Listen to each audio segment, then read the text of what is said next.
आप सभी भाई बहनों का आध्यात्मिक ज्ञानात्मक चैनल की ब्रह्म मुहूर्त उपदेश कक्षा में एक बार फिर स्वागत है। आज की चर्चा का विषय है चिंतन और संस्कार।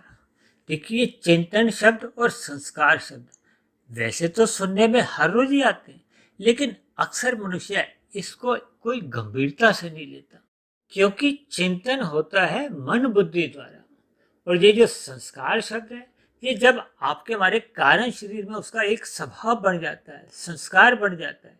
ये कारण शरीर की स्थिति है। और ऐसा मानकर चलो कि आपके हमारे जीवन में लगभग 85, 90, 95% जो दिनचर्या में जितने भी कर्म होते हैं, वो बने हुए स्वभाववश होते हैं, संस्कारवश होते हैं। और यदि आपके हमारे कारण शरीर में सत्संग के, सतोगुण के वो संस्कार अभी बने ही नहीं है, तब ऐसी स्थिति में जैसे जैसे पूर्व मनुष्य योनि के कहो या जिन जिन विषयों पर आपकी हमारी रुचि होती है, उनके संस्कार देखिए गहरे तल पर बन चुके होते हैं। अक्सर मनुष्य अपने जीवन में सत्संग का नाम बार बार सुनता है, बोलता है, सत्संग करो, सत्संग करो। देखिए, सत्संग करने में भी दो प्रकार की स्थितियां होती हैं। एक तो सत्संग पढ़ने से होता है, एक सुनने से होता है। लेकिन दोनों ही स्थितियों में अक्सर मनुष्य का मन श्रद्धा पूर्वक नहीं लगता। श्रद्धा पूर्वक का अभिप्राय है कि मन उसका जब आंशिक लगा होता है, जिसको आरंभिक स्थितियों में कहा जाता है ना कि बेमन से सत्संग होता है। ऐसे किए गए बेमन से सत्संग की भी शास्त्रों में तो बहुत अधिक प्रशंसा की गई है कि ऐसा सत्संग भी देखिए करना चाहिए, क्योंकि आरंभिक स्थितियों में तो देखिए बच्चा भी प्ले स्कूल में, नर्सरी कक्षा में रोते रोते ही जाता है, और वही आरंभिक स्थितियां देखिए सत्संग करने में बेमन की स्थिति को आप एक तुलनात्मक रूप से ले सकते हो कि दोनों ही स्थितियां लगभग एक जैसी होती हैं।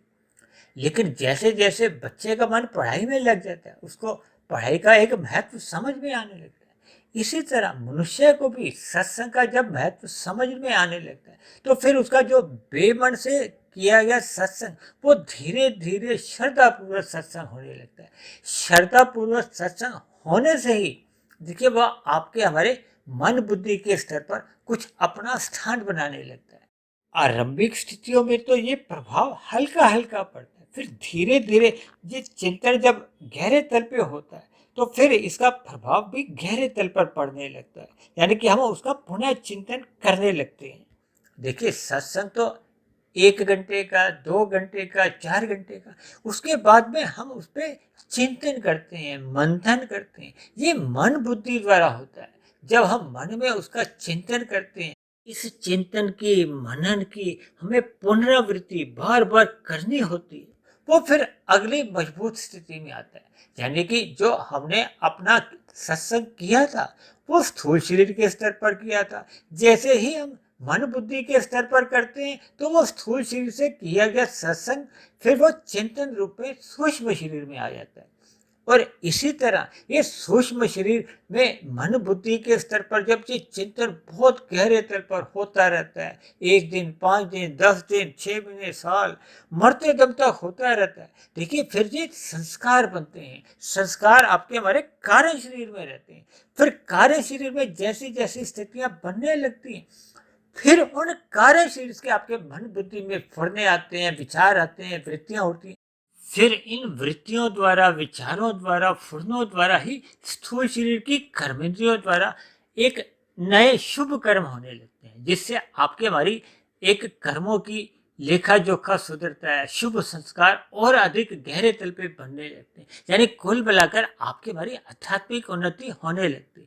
इसलिए हम सभी भाई बहनों को चिंतन और संस्कार पर विशेष ध्यान देना होगा। इन्हीं शब्दों के साथ आज की चर्चा विशेष को यहीं विश्राम देते हैं। शाम को पुनः मिलते हैं संध्या बेला ज्ञान कक्षा में। तब तक आप सभी भाई बहनों का बहुत बहुत धन्यवाद।